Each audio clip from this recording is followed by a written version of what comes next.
We need to talk about Frankenstein on Netflix. It's being called the best movie of the year, and in this video I'll tell you everything that happens, what it's really about, and explain that ending. I'll tell you how it's different from the book and why the ending was changed in Guillermo Del Toro's own words. Why did he make those changes, and what was the real story that he was trying to tell? I've got the answers for you, so settle in, hit that like and subscribe, and welcome to my movie club. If you're new here, I'm Mad Morph, and this is my channel where I talk about movies and TV shows that I like, and everything here is made by me. And no AI is used at all in the writing of this script or the making of this video. And now, let's get into Frankenstein Explained. The movie opens in the farthermost north in 1857, and there's a Danish ship crew stuck in ice as they try to make their way to the North Pole. This is a very important scene because the book opens in the same way. It has letters from the captain of the ship sent home to his sister. The letters actually reveal a lot more than we get in the movie, so I'll tell you about those later. For now, what you need to know is that they're stuck in the ice and trying to get free, with the first mate saying once they are, they should head home. But the captain seems set on his purpose. He shouts at them and says they're going to keep going, and once free they will sail to the North Pole. If you actually want to hear what's in those captain's letters, I've just released my reading of them with Frankenstein Part 1 over on the Down to Sleep podcast where I read books to you. It's totally free and it's on Spotify, YouTube, and everywhere you get podcasts. Links in the description. The crew see a fire out on the ice and the snow, which leads them to a wounded Victor Frankenstein, the doctor. It's revealed he's got a prosthetic leg, and then they hear the scream of the creature coming, so they take Victor back to their ship and shoot as the creature approaches. This has pretty much no effect on the monster, who brutalizes the crew, throwing them, sending them flying, and punching their heads clean off. He climbs onto the ship and shouts, "Bring him to me." Side note, I love this moment where there's a crew member with a flaming torch and Frankenstein's monster just swipes him to the side. Quite a few adaptations have made Frankenstein's monster deathly afraid of fire, even though in the original book he's not scared of it, he can just be harmed by it. This felt like a playful little nod to that, telling you that things are going to be different this time. The monster is then blasted off the side of the ship by a massive blunderbuss, because if there's something Del Toro is going to do in a movie other than have people get the hots for a monster, it is have some really cool looking weapons and gadgets. But even this doesn't seem to slow down Frankenstein's monster, who starts to push the entire ship over, tipping it and sending the crew flying. The only thing they can do to stop him is shoot the ice from under him, and he slips into the water and disappears for now. Victor Frankenstein reveals that he's the one that made the creature and that it can't be killed, and that he's going to share his story with the captain. This takes us to Part 1, Victor's Tale. This is actually where Chapter 1 of the book begins after the captain's letters. And it's written from the POV of Frankenstein telling his story. In this part, we're introduced to a young Victor and his family. His mother is all dressed in symbolic red, and his father in black, played by Charles Dance, who seems to be a go-to guy for bad dads these days, but will always be Benedict in The Last Action Hero to me. Victor Frankenstein's father is a baron and a surgeon, and Victor points out that he only married his mother for the noble lineage and the dowry, which improved his rank and his estate. He did not marry this woman for love, and it shows in the way that he treats her. He forces her to eat food caked in blood, saying it'll be nutritious because she's pregnant with his baby. She's kind of just seen as a baby machine for this man. We see Victor being trained by his father in human biology, science, and medicine, clearly preparing him to be a doctor and a surgeon, and this is a very, very important scene. His father tells him there is no spiritual content in tissue and there is no emotion in a muscle, as Victor puts together a small ivory body of a pregnant woman. And when little Victor can't answer one of his father's questions fast enough, his dad takes a cane and strikes him across the face, and says, "You bear my name and with it my reputation." And if this was a video game, this is the moment that a little thing pops up in the top left corner and says Victor will remember that. In the very next scene, he is playing cards with his mother. His mother is dressed in all red and Victor is in a white shirt, a symbol of his purity and his innocence, but his mum starts to give birth and is bleeding pretty badly. She leaves bloodstains all over Victor's white shirt and a bloody mark on his left cheek. Importantly, it's the opposite side to where his father struck him. The bloodstains on his white shirt, which was representing his purity and innocence, represent the marks that are forever left on him by this event in his life. Contrast the mark left by his mother on one side of his face, the bloodstain representing her death, and the other side of his face marked by his father's teaching and harsh punishment. This symbolically gives you the makeup of the man and the two things and two sides that dictate the rest of his life. It's later implied that the dad probably let her die during childbirth by Victor, and we can accept this might be the case because he showed that he doesn't really care about her and just wanted the child. This is another change for the movie. In the book, she just dies of scarlet fever, but she also died during childbirth during Kenneth Branagh's 1994 Frankenstein. She's buried in an ivory casket that looks very much like Victor's anatomical study toy, and the mourners are either in pure black or white. Victor is now dressed in black like his father before him, showing that with his mother gone, he's affected more by his father's influence. From this point on, we see young Victor dressed in black, which covers his white shirt, his purity, and a red scarf around his neck, representing him carrying his mother with him and the events of that day. He then accuses his father of letting her die during childbirth, saying if he didn't let her, that means he failed. His father's reply is that no one can conquer death, to which Victor says, "I will." And even the name Victor quite literally means to conquer. And when he says this, he picks up the cane that his father used to use to punish him. This one move tells you that Victor is, or is at least trying, to become a man and directly compete with his father. He is quite literally wielding the thing that his father used to teach him with, and now declaring that he will outdo his father and conquer death. With Victor even saying that night, "I was born anew. I had a vision of a dark angel." He sees this angel in his room and claims that it promised him he would have command over the forces of life and death. These first 10 minutes of Victor's chapter have shown us exactly how he was shaped to become the man that he will through the story of this film. His dad dies and is buried in black ivory to contrast with his mother's white, and now all of the people attending the funeral are dressed in black. From here on out, him and his brother are separated, and we jump forward to 1855. Frankenstein is at a medical tribunal but uses this opportunity to present his own findings of bringing a body back to life, albeit temporarily. He's still wearing the red scarf around his neck and throwing a red ball up and down in the air while presenting. The red continues to represent his mother and the effect that her death has had on him. The people here don't care for it and call it abomination, that it's against God, but his work impresses at least one person who came there to see him. This is Heinrich Harlander, played by Christoph Waltz, who'll become the benefactor and supporter of Victor Frankenstein. We see Victor Frankenstein drinking milk, and this happens quite a few times in the movie. You first see him drinking the milk as a child, but here, even as a grown man, he's continuing to drink it, showing us that he's probably a case of arrested development, that his emotional growth was stunted at the time of losing his mother. Milk is, of course, associated with mothers and feeding it to a child. Him drinking it and continuing to drink it is actually kind of a sad coping mechanism and something that he hasn't grown out of, and it helps him to feel closer to his mum. The character of Heinrich Harlander is not in the book and is created just for this movie. He's a rich arms dealer that's profiting off of the war and using his money to fund Victor's research. He seems to really be into his photography, and we see him making a memento mori piece. Memento mori means remember you must die, and a memento mori is an object or artwork that serves as a reminder of this, of the inevitability of death. That may sound a little morbid and dark, but actually it's to remind you that whilst you're here, you must live, because death is inevitable.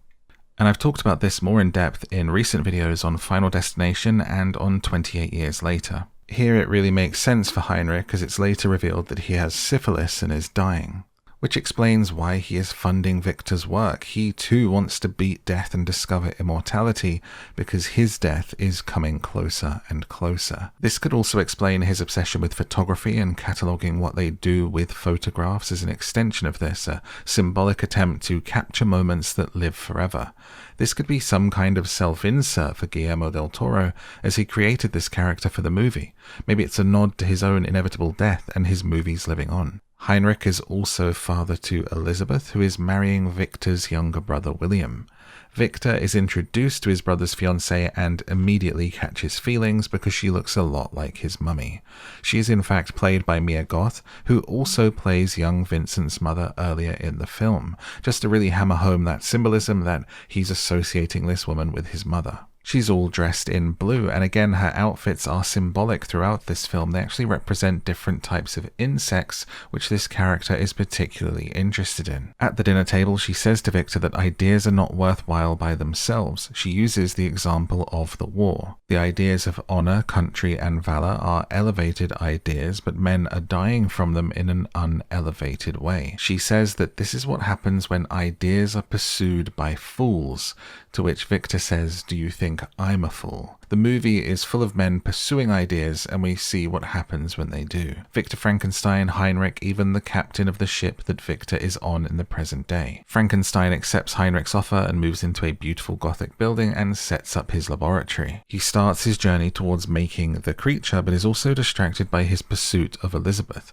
We discover that she's an insect nerd and that she used to be in a convent. Her hats at different times represent halos around her head to reference this, and her clothing represents different types of insects. Both her interest in insects and her time in the convent are to do with her own pursuit of looking for something more pure and marvelous than what she has found so far. Dr. Frankenstein is catching all kinds of feelings for Elizabeth, and he even says he's getting more interested in life than death lately. It's causing a delay in his work. He has craftsmen remake parts that don't need remaking, just so he can tell his brother to stay behind and oversee it, to give him more time to get to know Elizabeth with him out of the way. They go and catch butterflies together, with Victor saying, "Now we have something in common, a prisoner."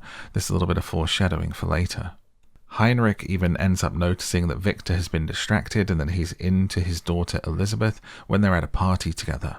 Victor is now dressing in red, his mother's colour, the first time we see him with a pop of colour again, whilst he's more interested in life and falling in love, so he thinks, with Elizabeth. But Heinrich doesn't want to wait any longer. He says the war's going to end soon, and when it does, the money will dry up too, so there's now a time limit ticking down on Victor to make something happen. Quite tellingly, they have this convo in the bathroom whilst Heinrich is urinating, and when he leaves, he tells Victor to flush it for him. It's a pointed way of putting Frankenstein back in his place, to tell him to stop dragging his feet and to do what he's told. "I own you." He's visited by Elizabeth, who looks at his experiment and says you can see God's design in the symmetry and the shape, so she inspects her body. Victor tries to confess his love to her, but Elizabeth says choice is the seat of the soul and she has chosen. She has made her choice, she's chosen William, and she is staying true to that, denying Victor. This is also the moment that gives Frankenstein what he needs to make his experiment work, as he says the symmetry, God's symmetry, the same thing that Elizabeth did when she examined it. She's given him the answer. He makes a simple change to his experiment and the body comes back to life. So now he has the key, it's time to get the bodies, and they gather them all from a battlefield.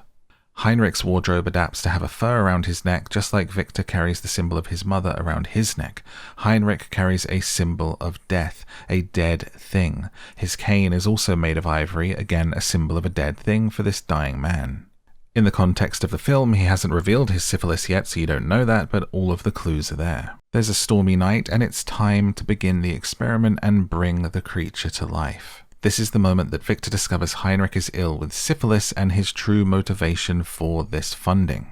Heinrich demands that his brain be put into the creature's body so he can continue to live on, but Victor refuses because the disease has spread through him and he considers him polluted. Heinrich threatens to chuck some of the equipment down the chute and they tussle and he falls to his death. This also damages the lightning rod. When lightning strikes, it branches off and arcs around the lab. Part of me wonders if this is to show how that little bit of an accident or chaos in an experiment is needed to make the difference and make a miracle. Would it have worked as perfectly if Heinrich had not dropped it? I guess we won't know. However, the body doesn't come to life immediately and Victor goes to bed. It's later when he wakes up that he finds the creature watching over him. Frankenstein's monster is acting like he's newly born, which he kind of is. He mimics Victor's movements, not speaking a word. Victor pulls his gloves off to show his hand and says, "Same." And when he lets the sun in, the creature recoils, but Victor says, "Sun, sun, light," telling him it's okay, that the sun is life, and that they embrace it together. It's a cute moment, and also note that when he's saying sun, sun to him, it means the sun outside the window, but also he's calling him son. He's given life to this creature and will now act as its father. They start off with some cute childlike interactions, the creature splashing in the water and Frankenstein talking to him like you would a toddler taking it for a walk. Candles are hot and so on, before he sits him down and puts chains on him so that he can't escape. When Victor leaves, he remarks in his narration that he never thought about what would come after creation, that having reached the edge of the earth, there was no horizon left. The achievement felt unnatural, void of meaning as he blows out the candle's flames one by one, showing us that his singular purpose has been to conquer death because of the death of his mother. It's been his lifelong obsession, but when he actually achieves this, it is void of meaning. It doesn't fix him, it doesn't solve the problem, and it doesn't bring his mother back. This entire time, it was also an obsession to outdo his father, to be better and to do better than he could. But once that thing is achieved, he doesn't feel what he was hoping to. He feels kind of empty, showing the obsession to have been more a form of madness than a true goal with an intent in mind. It is more like an idea pursued by a fool. This is marked by us cutting back to present-day Victor on the ship with the captain, who remarks again that he's going to the North Pole once they're out of the ice, and Victor says, "You share my madness." In the captain, he sees a kindred spirit when you are driven by something so singularly that you'll put yourself and others in danger to achieve it without really having much rhyme or reason for doing so. We watch as Victor's parenting style becomes way more harsh towards the creature. He discovers that the creature heals quickly when hurt, but it's starting to become frustrating to him that it's only saying the name Victor, Victor over and over again. He associates its lack of having more than one word to speak with a lack of intelligence, and that angers him. He has created this miracle, brought a body composed of parts of many people back to life, but it doesn't satisfy him. Throughout this, Victor is representative of his father and the way that he would treat him. But when Elizabeth and William arrive, Elizabeth finds the creature chained and shows kindness and understanding like a mother would. It's immediately clear that in the monster, Elizabeth sees the thing she has always looked for, something pure and marvelous. Meanwhile, Victor continues to call it, treat it badly, and even becomes jealous of its connection with Elizabeth. Elizabeth and the monster continue to bond, and he gives her a leaf, and you get this wonderful moment where she says, "A leaf for me?" And she introduces herself saying her name. She even puts the creature's hand around her throat, saying, "See, my throat makes sounds, Elizabeth." This shows us that she has zero fear that this monster is going to hurt her, even accidentally squeeze her throat and end her life. She can see the kindness in its eyes. Meanwhile, Victor argues that there's no spark of intelligence there, he's only created life. It only repeats one word, Victor.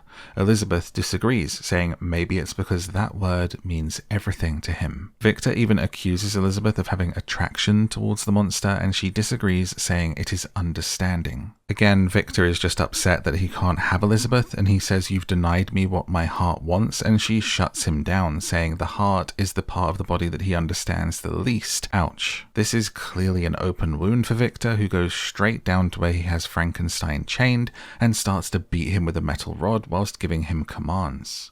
This is just like Victor's own father with the cane and what he did to him. We're seeing Victor acting as his father, repeating that same pattern of trauma. And in the end, Victor sends his brother and Elizabeth away and then sets the castle and lab on fire, getting ready to blow the whole thing up. He says to the creature, "Say one word more and make me save you." As in, say one more word and I won't do this, I won't blow the place up. So the creature says, "Elizabeth." And this doesn't stop Victor. It's still not enough for him. More so, the fact that it said Elizabeth gives him even more reason to try to blow this monster up, because he doesn't want anyone else having her affection or her attention. Victor has a change of heart, however, when he hears his creation screaming for him from inside, and when he tries to go back in, he's blown back and loses his leg.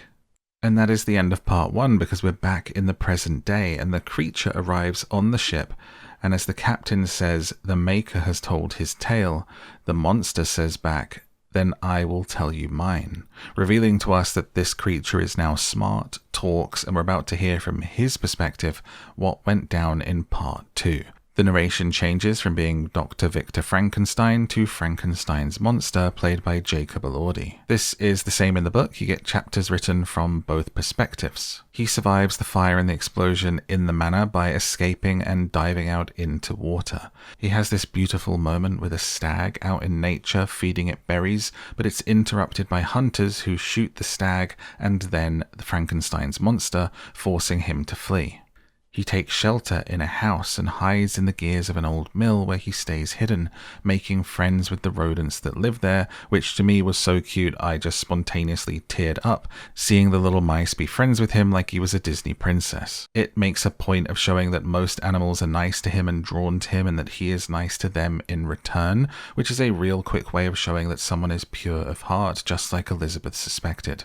It turns out the house he's hiding in is home to the family of the hunters, and he watches them through the walls to learn more about them and being human. There's this blind old man in there who is teaching a child words and how to read, but every time he shows the child a cue card, he turns the card around.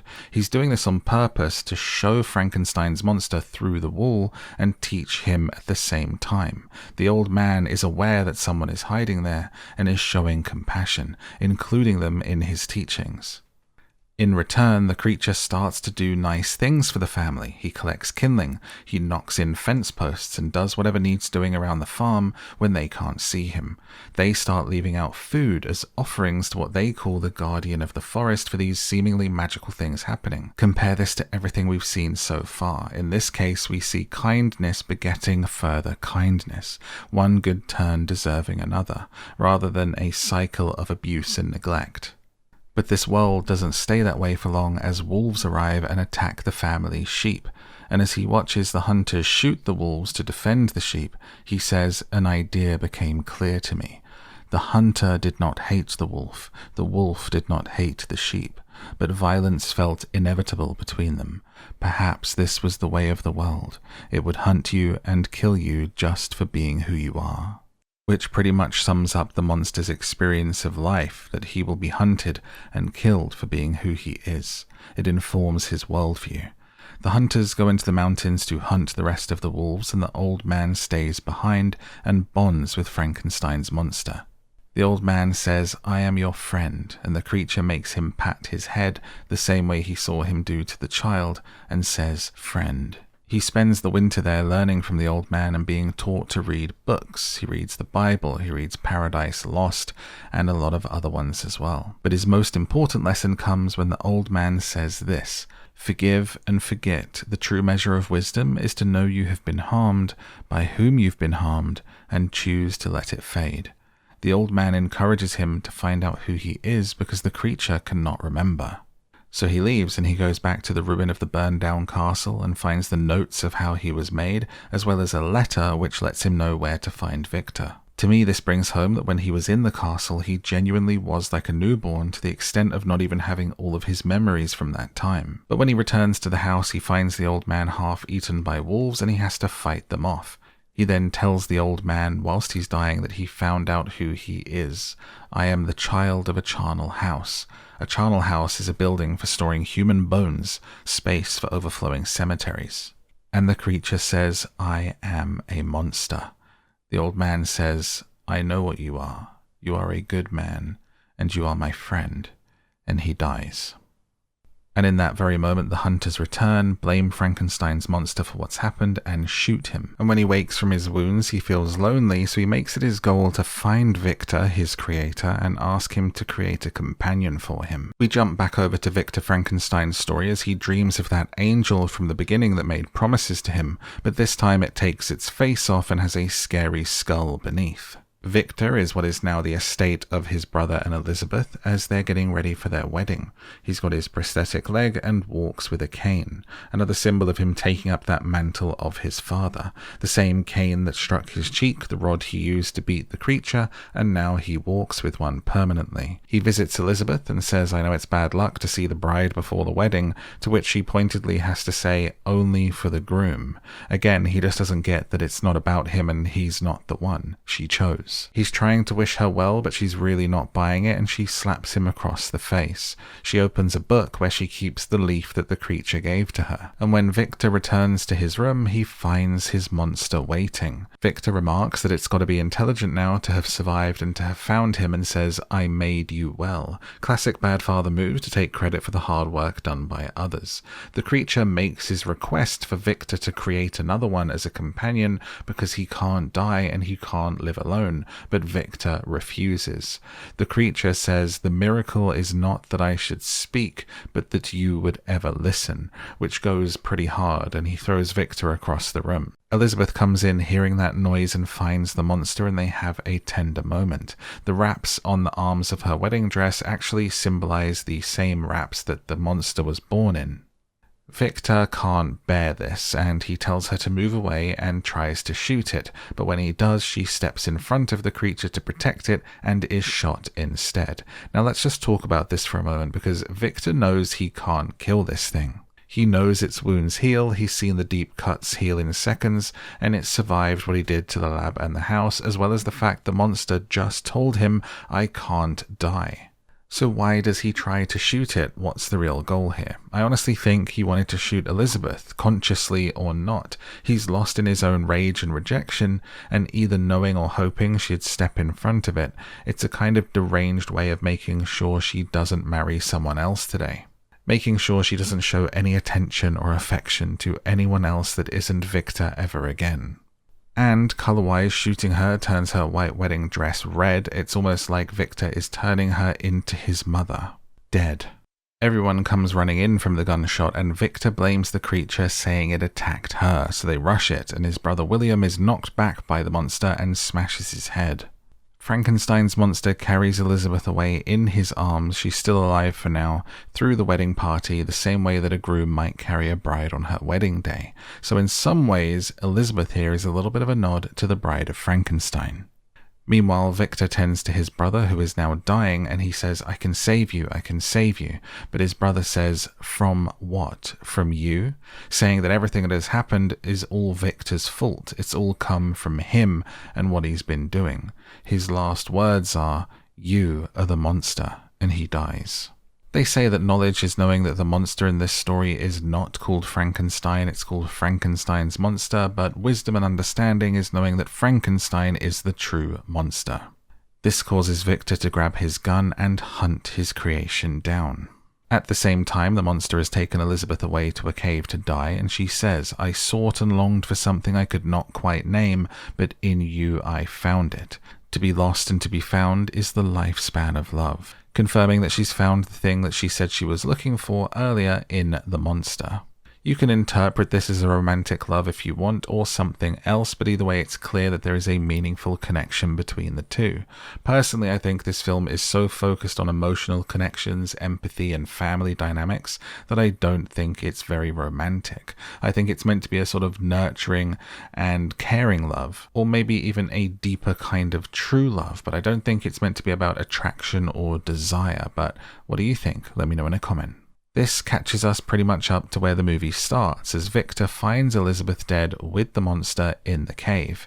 The monster says, "She is gone and I long to follow," the tragedy of which is of course that he can't die. And the creature then says to Victor, "You thought me a monster, now I return the favor," and crushes and breaks his nose with his strength.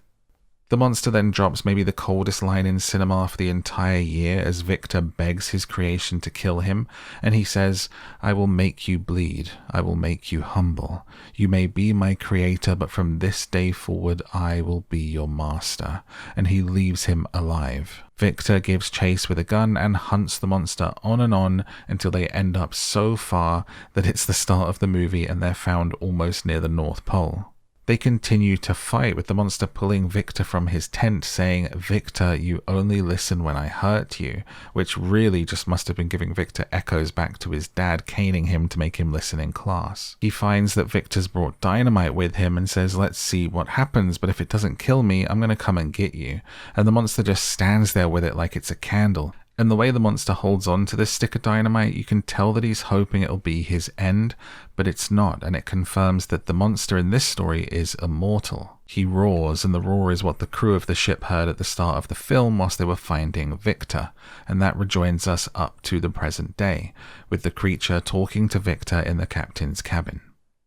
The monster laments that he can't die, that his suffering will never end, and Victor reaches out and holds the hand of his creation and apologizes. He admits that he is consumed by regret. The monster sits with him, and Victor says, "Forgive me, my son," and forgive yourself into existence if death is not to be. While you are alive, what recourse do you have but to live? And he says, say my name. My father gave me that name and it meant nothing. I ask you to give it back to me one last time, the way you said it at the beginning when it meant the world to you. The creature says, Victor, I forgive you, and kisses him on the forehead before saying, rest now, father, and his creator dies. The monster puts the cherry on the top of this moment by saying, perhaps now we can both be human. The captain's been watching this play out, and he tells his men to put their guns down and let the monster leave in peace. And when he does, Frankenstein's monster returns the kindness. He pushes the ice-surrounded ship out to sea so they can continue and go on their way. Just like earlier as the guardian of the forest, when the kind acts would beget more kind acts, so does the captain's turn here at the end. And instead of heading north, the captain tells his men to turn around, we are sailing home. Victor's and his creation's stories have changed the captain's course, and he's no longer going to the North Pole. I'll tell you why this is important in a minute, but for now the sun rises over Frankenstein's monster as it walks towards the horizon. He pulls down his hood and embraces it, just like he did on the day of his birth, with a tear running down his face. And the movie ends with a quote on the screen from Lord Byron that says, and thus the heart will break, yet brokenly live on. But what does that ending mean? What would the monster do next? And what are the differences between the book and this adaptation? I've got the answers to your questions, so let's get into it. But first, if you've made it this far, thank you so much for watching, and consider subscribing for more videos like this. Make sure you head down to the comments and let everyone know what you thought of Frankenstein. This is a club, so share your views as well. Or go ahead and tell me what film you want to see me talk about next. What did the ending of Frankenstein mean? Why did the monster let his creator live, and what will he do next? Do you remember what the blind old man said? He told the monster, forgive, forget, it's the true measure of wisdom, to know that you have been harmed, by whom you have been harmed, and choose to let it all fade.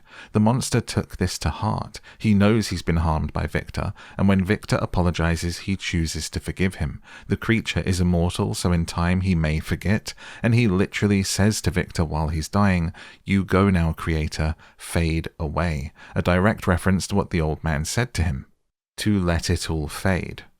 And him saying, perhaps now we can both be human, is a reference to the fact that they have both acted as monsters, especially Victor Frankenstein, who was consumed by this madness.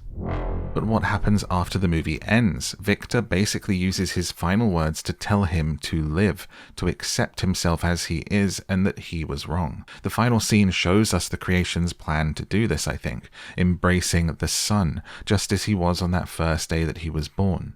The sun represents life and light, and this is the creature choosing to live, which is a big change from the book, because in the book, the creature climbs onto a burning funeral pyre and actually ends itself. I'll talk about that more in a minute when I go through the book changes. But first, what is Frankenstein really about? It's about more than the creator and his monster, so what's the hidden meaning here? This version of Frankenstein is about fathers and sons, the pain that they pass on to each other, and generational trauma.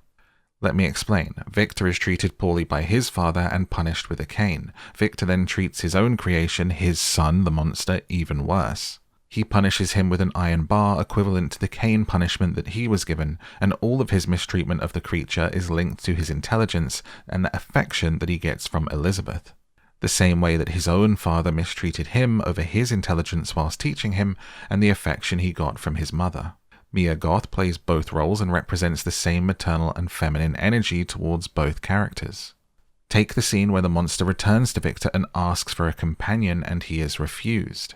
The monster says, if you are not to award me love, then I will indulge in rage, before he attacks Victor. This mirrors Victor's own pursuit of Elizabeth, her rejection of him, and him indulging in his own rage against the creature and those around him, which in turn could actually mirror his own father's lack of love for his mother. The movie is about that trauma and how you put an end to it. Del Toro said this about it. It's about the chain of pain that fathers pass down to their sons, and how challenging it is to break those generational patterns of behavior.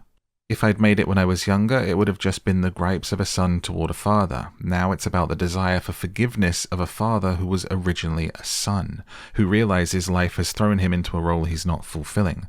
That's very biographical. That's not in the book. That's not Mary Shelley. That's me. But did you notice the creature isn't the only one who changes who they are and becomes more human at the end?